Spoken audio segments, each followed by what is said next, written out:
বাংলাদেশ সশস্ত্র বাহিনীর principal staff officer lieutenant general S M. Kamrul Hasan. চৌকস এই কর্মকর্তার অবসর প্রস্তুতিমূলক ছুটি বা এলপিআরে যাবার বাকি ছিল মাত্র 7 মাস।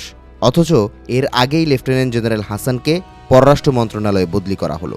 তারেক রহমানের নেতৃত্বাধীন বিএনপি সরকার ক্ষমতায় আসার পর সেনাবাহিনীর উচ্চ পর্যায়ের রদবদলের ঘটনা এটিই প্রথম। তবে এ ঘটনা আলোচনায় এসেছে ভিন্ন এক কারণে।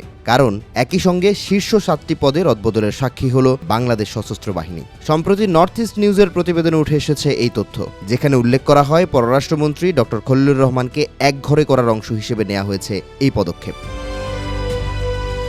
প্রতিবেদনে দাবি করা হয়, নতুন পররাষ্ট্রমন্ত্রী এবং সাবেক এনএসএ খলিলুর রহমানের ঘনিষ্ঠ হিসেবে পরিচিত লেফটেন্যান্ট জেনারেল হাসান সশস্ত্র বাহিনী বিভাগের পিএসও মূলত প্রধানমন্ত্রী কার্যালয়ের অধীনে কাজ করেন। ফলে লেফটেন্যান্ট জেনারেল কামরুল হাসানের এই বিদায় খলিলুর রহমানের প্রভাবকে সংকুচিত করবে।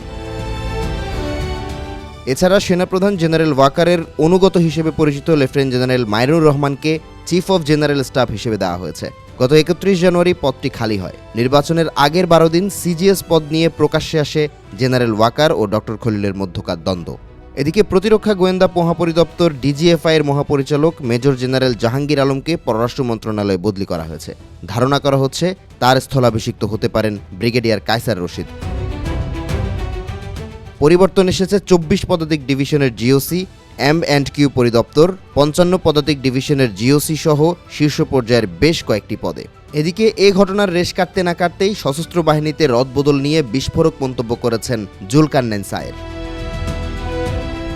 আল জাজিরার অনুসন্ধানী সাংবাদিক সম্প্রতি এক ফেসবুক পোস্টে জানান, ডিজিএফআই মহাপরিচালক মেজর জেনারেল জাহাঙ্গীর আলমের চাকরি পররাষ্ট্র মন্ত্রণালয়ে ন্যস্ত করায় সামরিক বাহিনীর অনেকেই অবাক হয়েছেন। কারণ সুষ্ঠুভাবে নির্বাচন সম্পন্ন করা ও অন্তর্বর্তী সরকারের সঙ্গে সামরিক বাহিনীর ভঙ্গুর সম্পর্ক স্থিতিশীল রাখার ক্ষেত্রে সর্বোচ্চ চেষ্টা করেন এই কর্মকর্তা। আর ডক্টর খলিলুর রহমানের আস্থাভাজন লেফটেন্যান্ট জেনারেল এস.এম. কামরুল হাসানকে পররাষ্ট্র মন্ত্রণালয়ে পদায়নকে ওএসডি করার সঙ্গে তুলনা করেছেন সায়ের। তার দাবি, বিশেষ একটি গোষ্ঠীর তাবেদারি করতে গিয়ে সামরিক বাহিনীর অভ্যন্তরে অপতৎপরতা চালিয়েছেন এই কর্মকর্তা। 2015 সালে ভারতে প্রশিক্ষণ নিয়ে পুরস্কার পান লেফটেন্যান্ট জেনারেল হাসান। পোস্টে সে সময়কার ছবি সংযুক্ত করে শীর্ষ এই কর্মকর্তার সঙ্গে ভারতীয় গোয়েন্দা সংস্থা রয়ের সংশ্লিষ্টতার ইঙ্গিত দেন সায়ের।